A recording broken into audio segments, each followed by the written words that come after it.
अस्सलाम वालेकुम नाज़रीन, मेरे चैनल इन्फो हब में खुशामदीद। आज का मौजू है वलायती गाय का पाकिस्तान में नाकामी के असबाब और उनका बेहतरीन हल।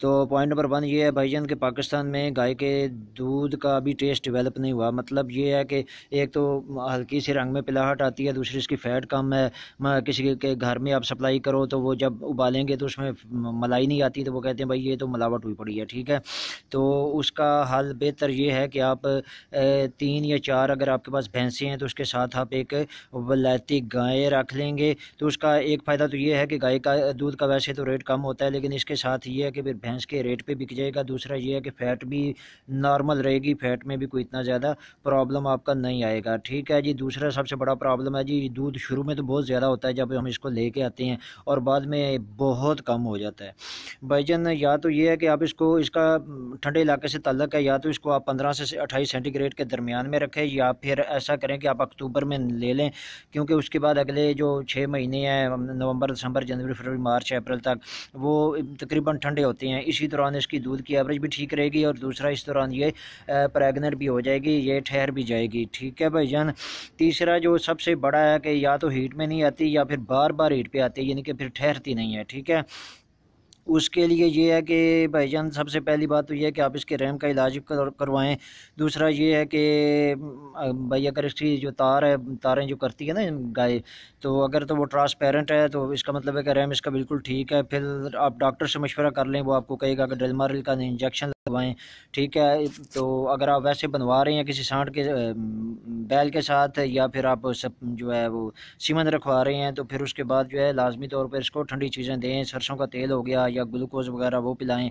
गर्म चीज़ों से परहेज़ करें। इस दौरान जो वंडा आप उसको दे रहे हैं, तो उसमें मकई की जगह पे आप जौ जो है वो पिसवा लें, वो ज़रा ठंडी तसीर का अमल होता है।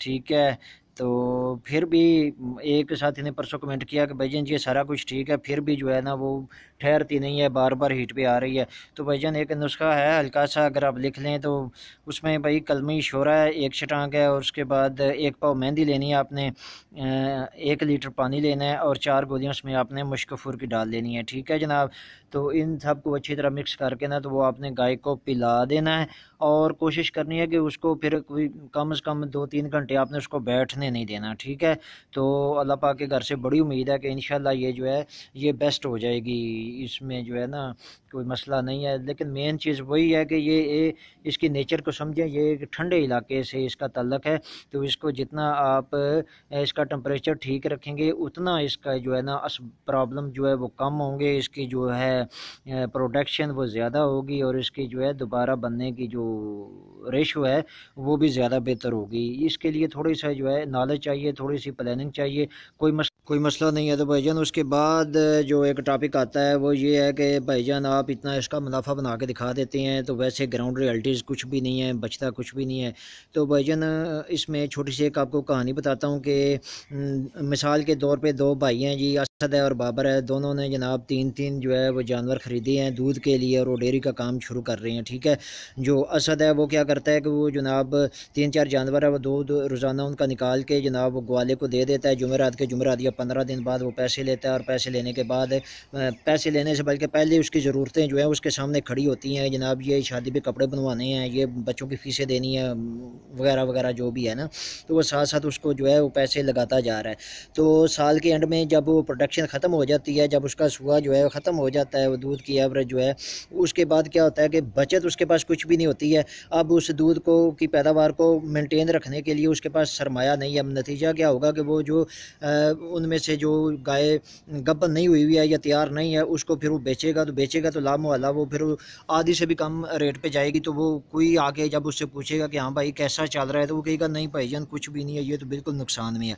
इसके मुकाबले में भाईजान जो बाबर है उसने क्या किया है कि उसने 2 या 3 जानवर लिए हैं, कि उसने एक साइड बिजनेस के तौर पे कि मैंने पहले इसको सीखना है कि ये किस तरह से हो रहा है, उसके बाद मैं इसको अपने फुल टाइम बिजनेस के तौर पे अडॉप्ट करूँगा। तो वो क्या करेगा कि उसने वो गाय खरीदी है, उसने एक रजिस्टर लिया है, हर चीज़ उसमें उसने लिखा है कि मैंने कितने में ख़रीदी है, ये दूध कितना देती है, कितना अर्सा इसने दूध दिया है, दूध का रेट क्या रहा है, कुल कितनी आमदनी हुई है साल के बाद, और कुल कितना ख़र्चा आ गया। ठीक है।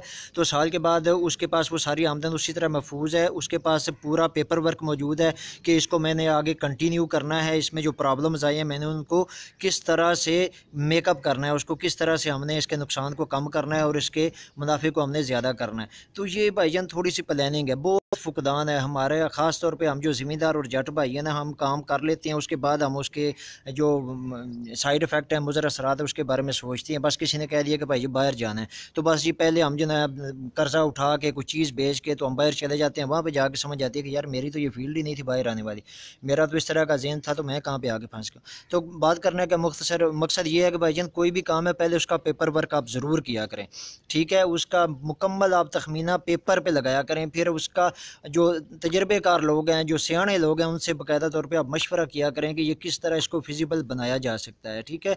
अगर ये इसी तरह नाकामी का काम होता तो पाकिस्तान में ये यार करोड़ों लोग कर रहे हैं, ठीक है। सिर्फ ये है कि कोई कमी है अगर तो हमें है, हमने उस तरह की प्लानिंग नहीं की है, हमने उस तरह का पेपर वर्क नहीं किया है।